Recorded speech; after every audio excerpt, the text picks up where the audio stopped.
Assalamualaikum warahmatullahi wabarakatuh. Selamat pagi dan Om Swastiastu. Perkenalkan, nama saya Dwi Yogi Saputra dari jurusan Teknik Manufaktur Industri Agro, Politeknik AT Makassar. Di video kali ini saya akan menjelaskan materi tentang aritmatika. Ini dia materinya. Pengertian aritmatika. Aritmetika, seperti yang kita bahas sebelumnya, merupakan sebuah cabang ilmu dari matematika yang mempelajari mengenai operasi-operasi dasar bilangan. Sedangkan menurut KBBI, aritmetika diartikan sebagai pengkajian bilangan bulat positif melalui penjumlahan, pengurangan, perkalian, dan pembagian, serta pemakaian hasilnya dalam kehidupan sehari-hari. Operasi dasar aritmetika. Penjumlahan. Penjumlahan merupakan penambahan dua bilangan menjadi sebuah bilangan yang merupakan jumlahan dari dua bilangan tersebut. Operasi penjumlahan ini dinotasikan dengan simbol tambah. Pengurangan. Pengurangan merupakan lawan dari operasi penjumlahan. Pengurangan dapat diartikan sebagai perbedaan yang ada di antara dua buah bilangan. Operasi pengurangan dinotasikan dengan simbol kurang. Perkalian. Perkalian bisa dinotasikan dengan simbol X atau simbol dot. Titik. Pembagian. Pembagian merupakan lawan dari operasi perkalian. Pembagian dari dua bilangan akan mendapatkan hasil bagi atau kuotien. Pembagian biasanya dinotasikan dengan simbol titik 2.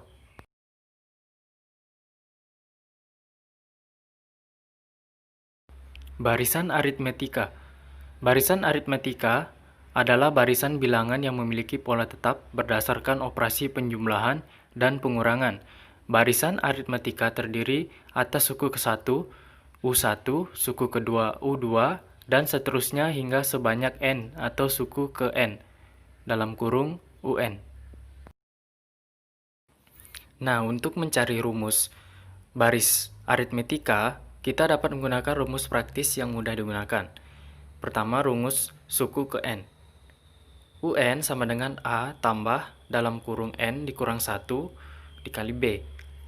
Rumus beda, B sama dengan UN dikurang UN kurang 1.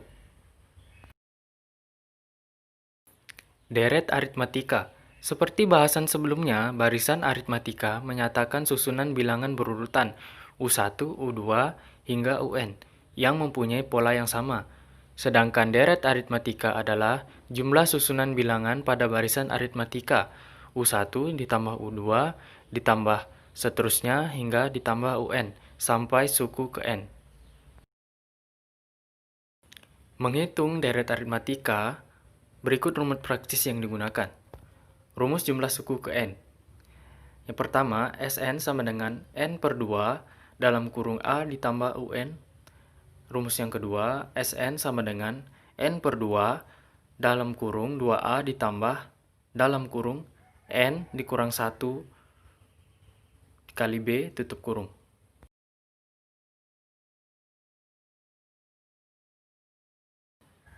Berikut adalah salah satu contoh soal aritmetika. Lia membeli 30 buah apel seharga Rp150.000, lalu menjualnya kembali seharga Rp7.000 per buah. Berapakah keuntungan yang akan diperoleh Lia jika semua apel terjual? Berikut adalah pembahasannya. Keuntungan sama dengan harga jual dikurang harga beli. Harga beli Rp150.000, harga jual 30 dikali 7.000. Harga jual sama dengan Rp210.000. Keuntungan sama dengan Rp210.000 dikurang Rp150.000. Jadi keuntungannya sama dengan Rp60.000. Jadi keuntungan yang akan diperoleh Lia jika semua apel terjual adalah Rp60.000.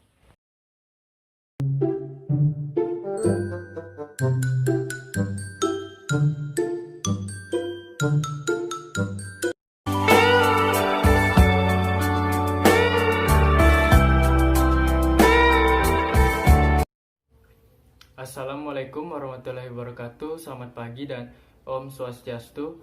Perkenalkan, nama saya Dwi Yogi Saputra dari jurusan Teknik Manufaktur Industri Agro, Politeknik AT Makassar. Saya akan menjelaskan materi tentang pecahan. Mari kita simak materinya.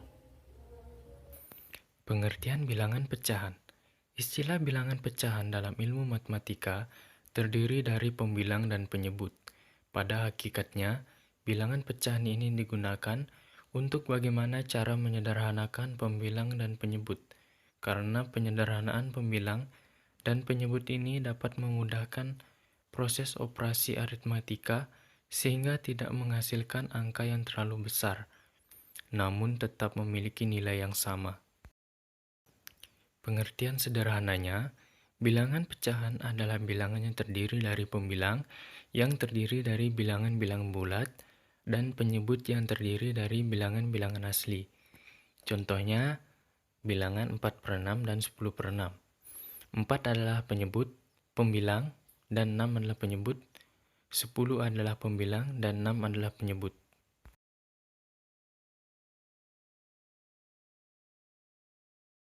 1. Bilangan pecahan biasa. Bilangan pecahan biasa adalah bilangan yang terdiri dari pembilang dan penyebut, yang mana angka pembilang nilainya lebih kecil daripada nilai angka penyebutnya. Contoh, 1/4 dengan 1 sebagai pembilang dan 4 sebagai penyebut. 4/5 dengan 4 sebagai pembilang dan 5 sebagai penyebut. 2. Bilangan pecahan murni. Bilangan pecahan murni adalah bilangan pecahan yang mana pembilang dan penyebutnya merupakan bilangan bulat, serta berlaku pembilang lebih kecil daripada penyebutnya. Pecahan murni dapat dinyatakan sebagai pecahan biasa, akan tetapi pecahan biasa belum tentu dapat dikatakan sebagai pecahan murni. Contoh, 1/8, 3/8, 7/9, dan seterusnya. 3. Bilangan pecahan campuran. Bilangan pecahan campuran yang tersusun dari bilangan bulat dan bagian pecahan murni. Contohnya, 2/1/2, 5/1/2, 3/3/4, dan seterusnya. 4. Bilangan pecahan desimal. Bilangan pecahan desimal adalah bilangan pecahan yang dengan pembilangnya 10, 100, dan seterusnya. Penyebutnya misal 10, 100, 1000, dan seterusnya. Kemudian ditulis dengan tanda koma. Contoh, bentuk per 10 adalah 7/10. 0,7, bentuk per 100 adalah 30/100. 0,30, bentuk per 1000. 200/1000 adalah 0,200, bentuk per 10.000, 6.000/10.000 adalah 0,6000. 5. Bilangan pecahan persen. Bilangan pecahan persen adalah bilangan yang bentuk pecahannya adalah per 100, namun beda bentuk penulisannya. Contoh, 5% artinya 5/100, 55% artinya 55/100. 6. Bilangan pecahan per mil. Bilangan pecahan per mil ialah bilangan per 1000. 1 per mil sama dengan 1/1000 atau 1/1000. Contoh, 10 per mil artinya 10.000, 10/1000, 12% artinya 12/1000, dan seterusnya.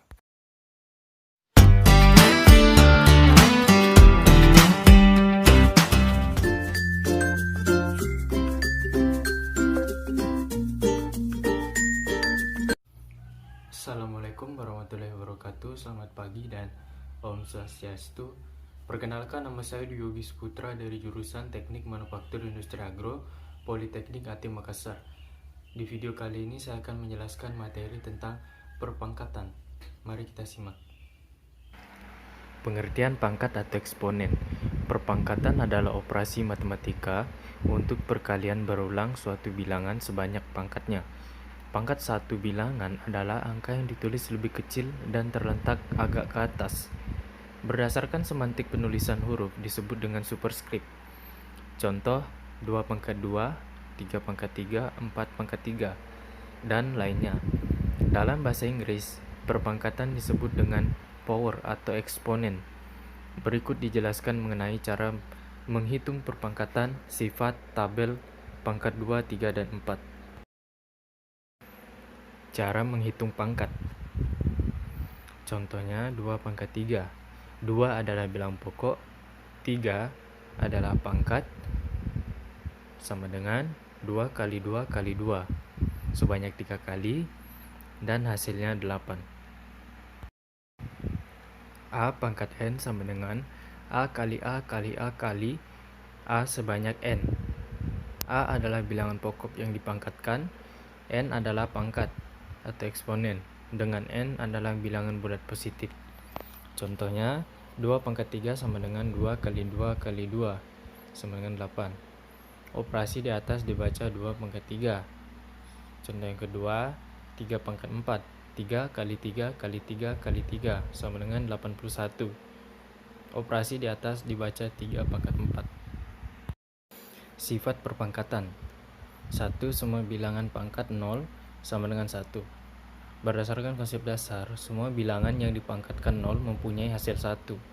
Contohnya 0 pangkat 0 sama dengan 1, 1 pangkat 0 sama dengan 1, 2 pangkat 0 sama dengan 1, dan seterusnya. Mengapa hal ini dapat terjadi? Sebenarnya pembuktian ini memerlukan penjelasan teoritis yang lebih rumit, namun akan dipaparkan secara sederhana dengan sifat pembagian bilangan berpangkat. 2. Perkalian bilangan berpangkat. Jika P merupakan bilangan pokok dan M, N merupakan pangkat, dengan P, M, N merupakan bilangan real berlaku. Sifat khusus berikut berlaku pada operasi antar bilangan berpangkat apabila bilangan pokok masing-masing bernilai sama. Berikut adalah contoh perkalian bilangan berpangkat. P pangkat M dikali P pangkat N sama dengan P pangkat M tambah N. Contohnya yang lebih jelas yaitu 3 pangkat 2 dikali 3 pangkat 4 sama dengan 3 pangkat 2 ditambah 4 sama dengan 3 pangkat 6. Dan hasilnya adalah 729.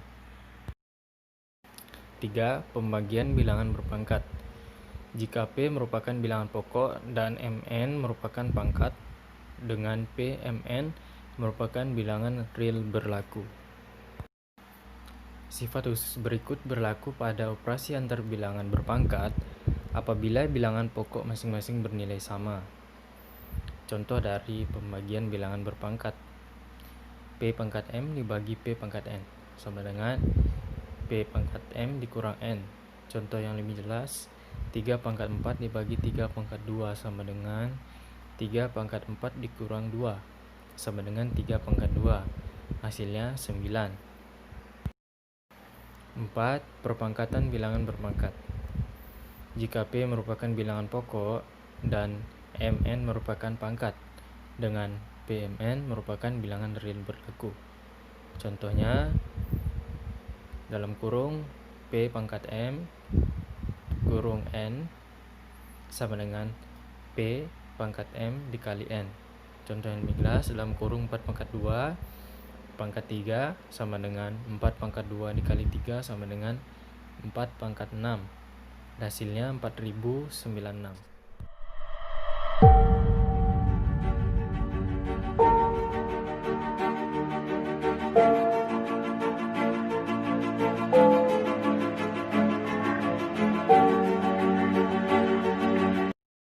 Assalamualaikum warahmatullahi wabarakatuh. Selamat pagi dan Om Swastiastu.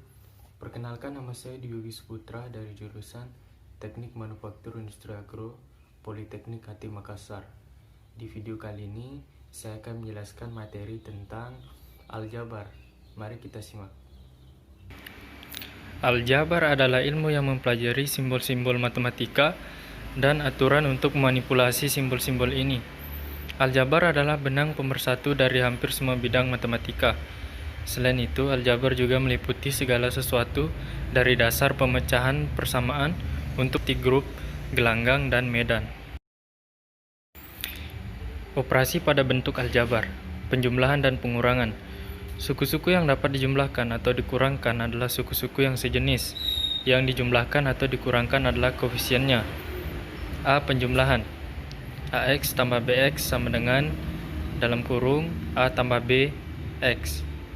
AX tambah B tambah CX tambah D sama dengan dalam kurung A tambah C X ditambah dalam kurung B ditambah D. Perkalian dan pembagian. Perkalian A perkalian konstanta dengan bentuk aljabar. A dalam kurung BX tambah CY sama dengan ABX tambah ACY. Contoh 1, 5 dalam kurung 2X tambah 4Y sama dengan 10X tambah 20Y. Yang kedua, min 3 dalam kurung 3X dikurang 2Y sama dengan min 9X ditambah 6Y. B perkalian bentuk aljabar dengan bentuk aljabar. AX dalam kurung BX tambah CY sama dengan AB X pangkat 2 ditambah AC XY. AY dalam kurung BX tambah CY sama dengan ABXY ditambah ACY pangkat 2. Contoh 1 3X dalam kurung 2X tambah 3Y sama dengan 6XY. 2 dalam kurung 3X tambah Y dalam kurung X dikurang 2Y sama dengan 3X dikali X ditambah dalam kurung 3X dikali min 2Y ditambah Y dikali X ditambah dalam kurung Y dikali min 2Y sama dengan 3X pangkat 2 ditambah 6XY ditambah XY ditambah dalam kurung min 2Y pangkat 2 sama dengan 3X pangkat 2 dikurang 5XY dikurang 2Y pangkat 2. Pembagian. Contoh 1 dalam kurung 8X tambah 4 dibagi 4 sama dengan 8X tambah 4 dibagi 4 sama dengan 1/4 dalam kurung 8X ditambah 4 sama dengan 2X tambah 1. 2 12A pangkat 2 dibagi 3A sama dengan 12A pangkat 2 bagi 3A sama dengan 4A. Pengurangan. AX kurang BX sama dengan dalam kurung A kurang B X. AX kurang B kurang CX kurang D sama dengan dalam kurung A kurang C. X dikurang dalam kurung B ditambah D. Contoh 1 7X dikurang 3X sama dengan 7X kurang 3X sama dengan 7 kurang 3X sama dengan 4X. 2 5X kurang 8 kurang 2X kurang 1 sama dengan 5X kurang 8 kurang 2X kurang 1 sama dengan dalam kurung 5 kurang 2 X kurang dalam kurung 8 tambah 1 sama dengan 3X kurang 9.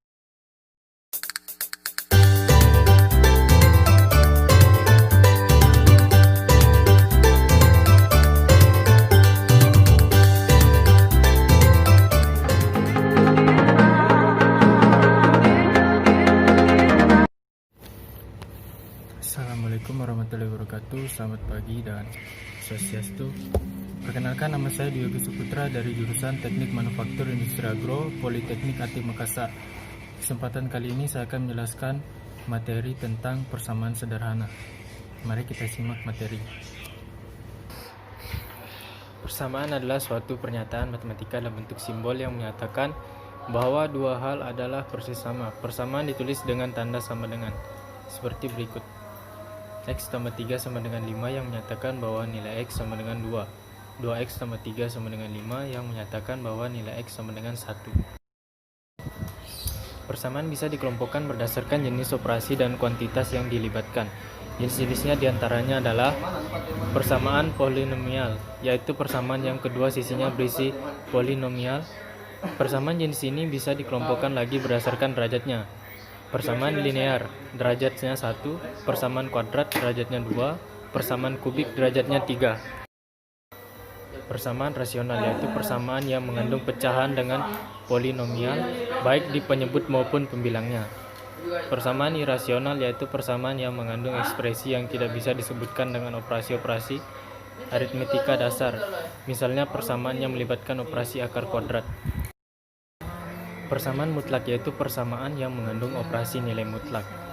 Persamaan diferensial, yaitu persamaan yang melibatkan turunan dari suatu fungsi yang tidak diketahui.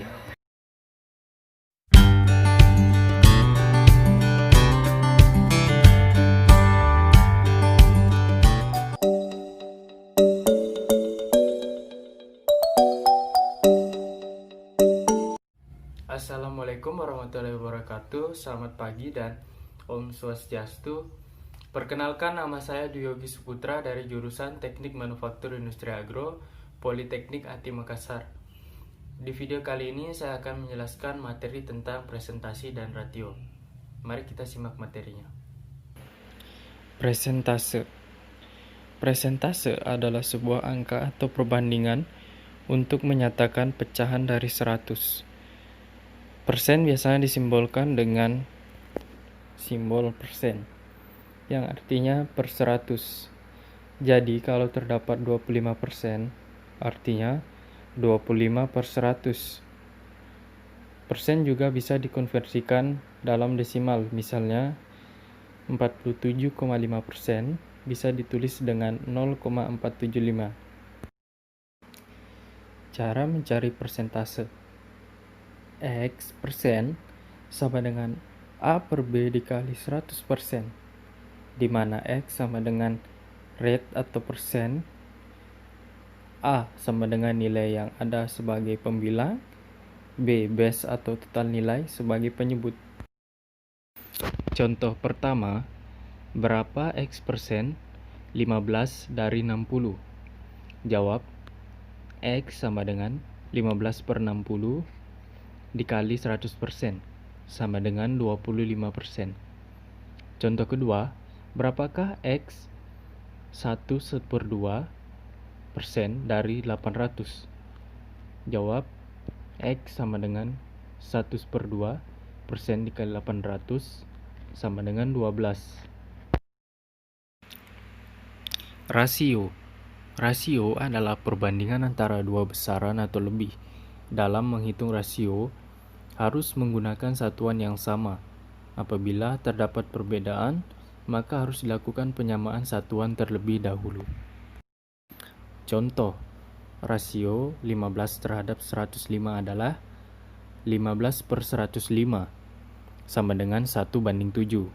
Contoh kedua, diketahui bahwa keuntungan bersih perusahaan Arta adalah 45.826, sementara total asetnya adalah 343.695.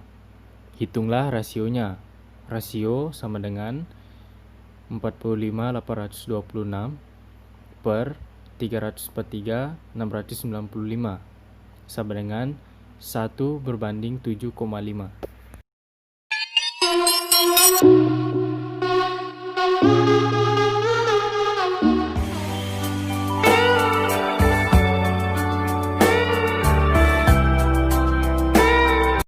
Assalamualaikum warahmatullahi wabarakatuh. Selamat pagi dan Om Swastiastu. Perkenalkan, nama saya Dwi Yogi Suputra dari jurusan Teknik Manufaktur Industri Agro, Politeknik ATI Makassar. Di video kali ini saya akan menjelaskan materi tentang transposisi rumus. Transposisi rumus. Ketika sebuah simbol yang bukan merupakan subjek suatu rumus perlu dihitung, biasanya rumus diatur ulang untuk mendapatkan subjek yang baru. Proses pengaturan ulang ini disebut mentranspos rumus atau transposisi. Aturan yang digunakan untuk mentransposisi rumus adalah sama dengan yang digunakan untuk penyelesaian persamaan-persamaan sederhana. Pada dasarnya, kesamaan sebuah persamaan harus dipertahankan. Soal 1. Transposisikanlah P sama dengan Q tambah R tambah S agar R menjadi subjeknya. Untuk mendapatkan R secara terpisah, di ruas kiri persamaan, kita perlu mengubah persamaan di atas sedemikian rupa sehingga R berada di ruas kiri Q tambah R tambah S sama dengan P. Dengan mengurangkan dalam kurung Q tambah S dari kedua ruas persamaan, maka diperoleh Q tambah R tambah S dikurang dalam kurung Q tambah S sama dengan P dikurang dalam kurung Q tambah S, sehingga Q tambah R tambah S dikurang Q dikurang S sama dengan P kurang Q kurang S. R sama dengan P dikurang Q kurang S. Tampak bahwa pada persamaan sederhana, suatu kuantitas dapat dipindahkan dari satu ruas persamaan ke ruas lainnya dengan perubahan tanda yang sesuai. Jadi persamaan 2 dapat langsung diperoleh dari persamaan 1 di atas. Contoh 2, jika A tambah B sama dengan W dikurang X tambah Y, nyatakanlah X sebagai subjeknya dengan pengaturan ulang. Kita mendapatkan W dikurang X tambah Y sama dengan A tambah B. dan min X sama dengan A tambah B dikurang W dikurang Y. Dengan mengalihkan kedua ruas dengan min 1 didapatkan dalam kurung min 1 kali dalam kurung min X sama dengan min 1 kali A tambah B dikurang W kurang Y. X sama dengan A min A kurang B tambah W tambah Y. Hasil perkalian setiap ruas persamaan dengan min 1 akan mengubah seluruh tanda dalam persamaan.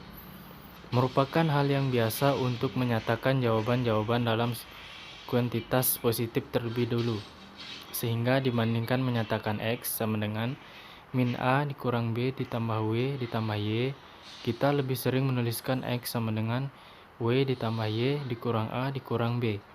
Karena urutan suku yang dihubungkan oleh tanda plus dan minus tidaklah penting. Soal 4. Jika V per R, lakukan pengaturan ulang untuk membuat V menjadi subjek. Dengan pengaturan ulang, V per R sama dengan I. Mengalihkan kedua ruas dengan R menghasilkan R dalam kurung V per R sama dengan R dalam kurung I, sehingga V sama dengan IR.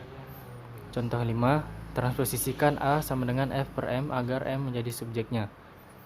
Dengan pengaturan ulang, F per M sama dengan A. Mengalihkan kedua ruas dengan M menghasilkan M sama dengan F per M sama dengan MA. Artinya F sama dengan MA. Dengan mengatur ulang, MA sama dengan F. Dengan membagi kedua ruas dengan A diperoleh MA per A sama dengan F per A, sehingga M sama dengan F per A.